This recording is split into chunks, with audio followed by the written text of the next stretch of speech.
All right, the last presentation. Can we get like a round of applause for that? Woo!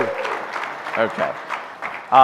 So what I'm going to talk to you about this afternoon or this morning is what we're seeing in the growth of in-house agencies, why companies are making that move, some of the challenges with a traditional in-house agency, how companies, kind of digital forward companies, are thinking about a different approach, which is more of a hybrid model. And then I'll end it with some examples of how our clients are using that hybrid model and the benefits that they're getting from that. Okay?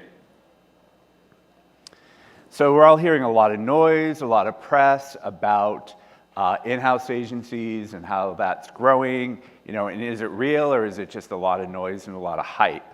Well, if you look at the data, it actually is very real. So more than 64% of companies now have an in-house agency. That's up over 50% from 10 years ago. More and more of those in-house agencies are taking work back from their external agencies and executing that internally with their own FTEs. They're growing in scope, so taking more different types of work back in-house from their agencies, and they're growing in size. So more than 75% of those in-house agencies have more than 50 FTEs. So this is happening, big trend. Companies take more and more work back in-house. And there's a lot of drivers for that, and I'm not going to go through all of these.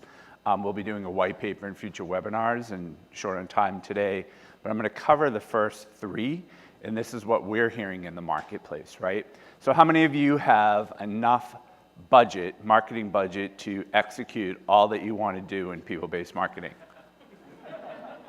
You have enough? One person has enough budget. Go work for that company, right? So they're looking at this as a way to, how can we maximize our budget? How can we free up resources that then we can reinvest in either, new technology, more data, more campaigns, more initiatives, et cetera. They're looking at this as a way to improve the speed and quality of execution. So we hear from our clients many times that they have challenges when you get down to actually doing the work and executing the campaigns and the initiatives. Sometimes throwing that work over the wall to an external agency can cause delays in execution, in collaboration, and they can have challenges with getting the quality back. So, we've heard over the last 3 days about speed and about being able to be nimble and change direction based on the data that we're hearing from our customers. So if that's going to take 2 days to execute, going back and forth with an offsite service provider, that can cause delays in getting the right messages out to your clients and engaging with your customers. And then the third big area here, and we've talked about again this week, is organizations wanting to develop their digital capabilities, their people-based marketing capabilities, as a competitive advantage in the marketplace, right? So they want to build this capability internally because they see it as really differentiating their company from their competition in terms of how they're engaging with their customers, okay? But it's a long, steep climb to build an in-house agency from scratch, and there's a lot of challenges with traditional in-housing, right? So when I say traditional in-housing, it means hiring FTEs and building an internal organization to service your internal stakeholders and customers, okay? Again, long list of challenges. I'll cover the first 4. If you're thinking about this or you've done this, you'll kind of know, building an organization from scratch, building workflow processes, building the supervisor and management layers that you need, the highly specialized folks, can be time-consuming and challenging, right? Attracting, sourcing, recruiting, and sustaining that highly specialized expert talent can be challenging. It's a very competitive environment for people that are highly specialized with digital marketing skills, and they have lots of opportunities, right? So when we're working with people, we typically see folks that have 2, 3, 4 job offers that are competing. So lots of opportunities for these people to move. Is your organization able and really competent to be able to attract and hire these folks to build this own internal agency organization. Scaling over time to match the rhythms and the seasonal needs of the business. So today, that's the agency's problem, right? If your work scales up and down, you're relying on your agency to have the resources needed to get that work done for those peak periods. When you bring all of that work back in-house, now that's your responsibility to have those resources and have them trained and ready to go as the business scales. And that can be a challenge for organizations. So, and lastly, sustained agility in the face of rapid change. I think we've heard this week. The digital landscape is changing so rapidly, and people-based marketing skills are changing so rapidly that the team that you need today might not be the team that you need in 6 months, right? You're going to need new skills, new competencies, new expertise in these various channels, the ability to use that data and insights to pivot, right? So how do you keep that agility on the team when they're your full-time employees and you maybe have headcount constraints on how many people you can hire onto that team? So these are all some of the challenges of building a traditional agency in-house. So digital-forward companies are taking a new approach, right? And that's what this session is entitled, the hybrid services model, right? So it's no longer kind of a binary decision between I'm going to take all the work back in-house and build a big internal agency, or I'm going to outsource it all to agencies. And for those of you that have been around for a while, I think that's what we've seen. And it really ties into the economic times. We're going to send it all out to agencies. We're going to bring it all in-house. We're going to send it all out to agencies. We're going to bring it in-house. And I've seen that pendulum, swing many times over the last 30 years, or I'm really not that old, 20 years, 10 years, no, 30 years. So, what we're seeing is more of this hybrid approach where it's more of an orchestration of various resources, right? It's almost a sourcing strategy. How are we going to source the resources that we need to get this work done? So leveraging outside agency partners for those strategic disciplines, right? Could be data, could be technology integration, it could be developing new branding or new storytelling for an existing brand. That highly complex strategic work, companies are leveraging agencies for. They're leveraging their own FTEs in strategic operations role or strategic leadership roles in digital marketing. And then they're bringing an in-house partner to execute that work, right? Where they need a highly collaborative team working shoulder to shoulder with their employees that can scale up and down, that can add new skill sets as needed. And they're looking at this, again, more as an orchestra and using a decision-making framework around what are we going to use our agencies for, what are our own folks going to be doing, and then how do we use this on-site partner to be nimble and agile and collaborative, okay? The challenge with this, and what we help our clients to do, is that orchestration is not always easy, right? And you got to have the right partners to do that, right? Because the last thing you want is, well, it's not my problem, it's upstream, or it's downstream, or it's across the stream if something goes wrong. And not all in-house partners are created equal. So if you're thinking of going this approach and you're looking at an in-house agency partner, here are some things to sort of look at, right? Can that partner bring in insights, frameworks, processes that have been successful in the past in very large enterprise organizations? Have they done this before at top-tier brands? Do they know what they're doing? Do they have great case studies that they can bring to the table to help you go through this transformation and lead the change management? Do they have operational excellence in terms of solution architecture, again, proven processes, that, not creating the wheel every time from scratch? Do they have deep, deep digital expertise, right? So can they add value in not just providing people, but can they provide value in terms of operations and workflows and structures, et cetera? I think Dory talked about that today.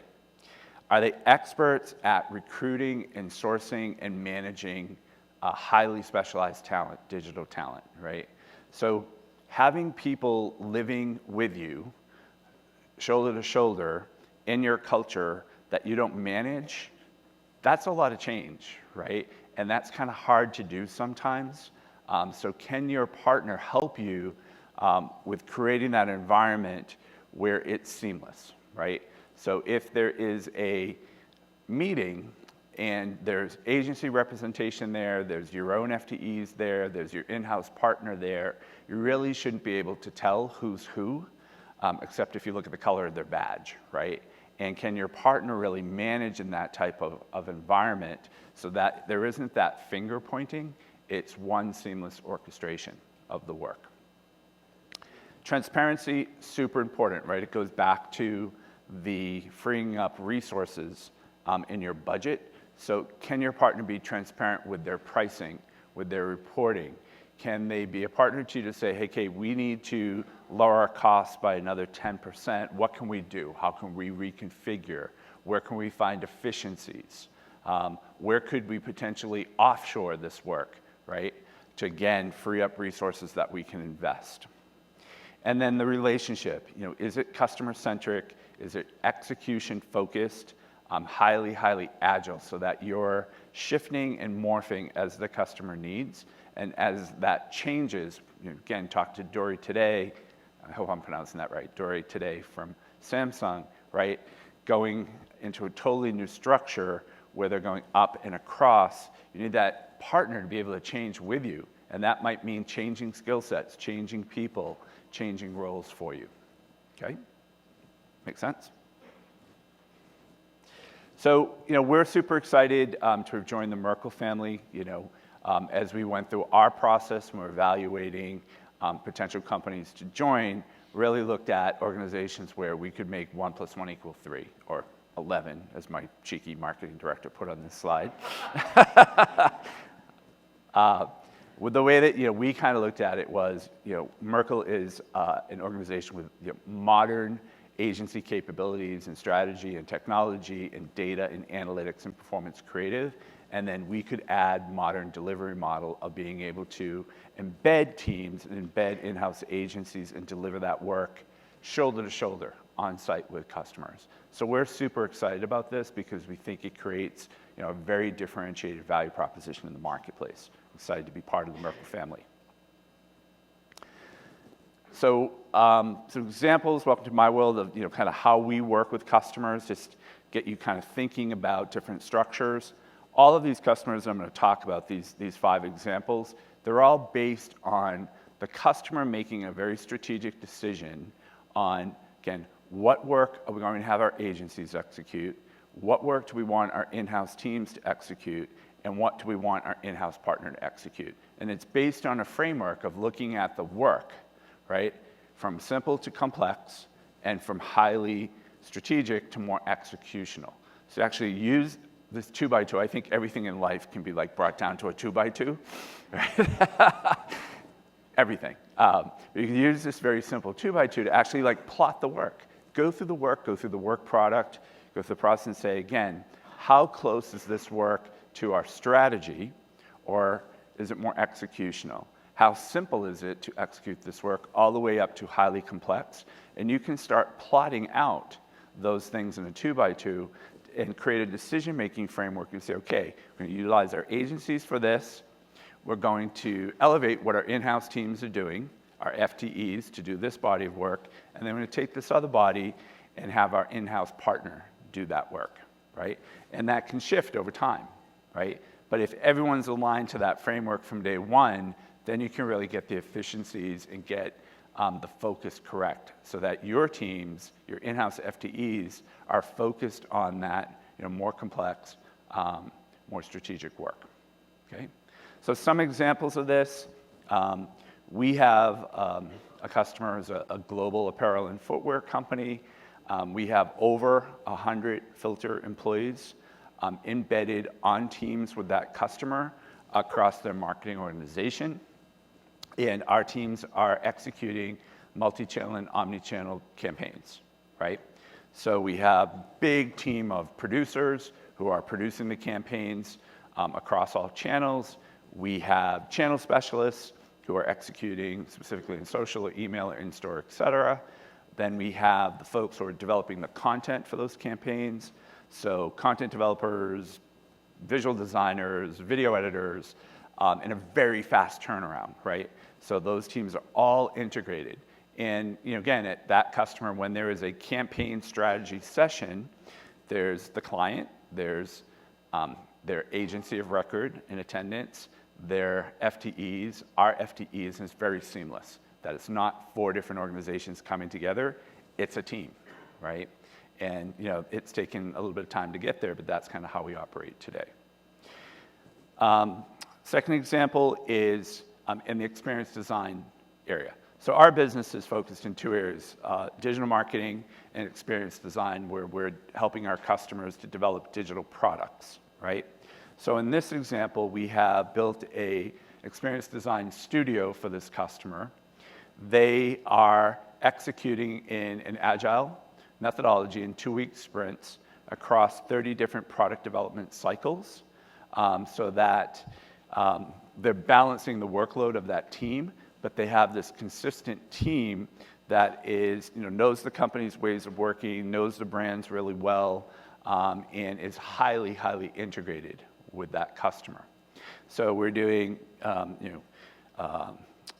user experience research, quantitative and qualitative and mixed methods research. We're helping them develop the UX strategy, and then it goes into UX and UI design, all the way up to building a prototype for that digital tool that's being developed, right? Another example would be a gear and footwear client in Seattle, where they've outsourced the email execution channel to us, right? So we're doing all of the digital messaging and actually executing the campaigns on a day-to-day basis. It frees their team up to do more of the strategy for that channel, and we're doing the execution. And that team scales up and down, a very seasonal business with the business that they're in, right? Next one's a really unusual one. For a very large social media company, we have teams of folks that are doing research coordination on 3 to 5 year studies for immersive experiences. And then we have teams of 3D technical artists who are visualizing the output of that research in virtual reality, right? So that's a really, really interesting model. And we have teams in different parts of the country doing that for that customer on site. And then the last one is very, very long-term relationship. For an online news portal, we do all of the image acquisition, licensing of those images for that customer, and manipulation of those images for live news feeds, right? So I wanted to give you kind of different models and different examples to get you thinking about your business and what could you shift to have your people focus on, and how could you build an in-house team or a total outsourced agency in-house in that mix of getting the work done. When we have more information about this, I wanted to talk about 20 minutes and leave time for questions, but there'll be more in-depth webinars and white papers coming up. If you want kind of a snapshot of that, go to our website, filterdigital.com. Shift happens. It's a tricky one. Okay, and open it up for questions.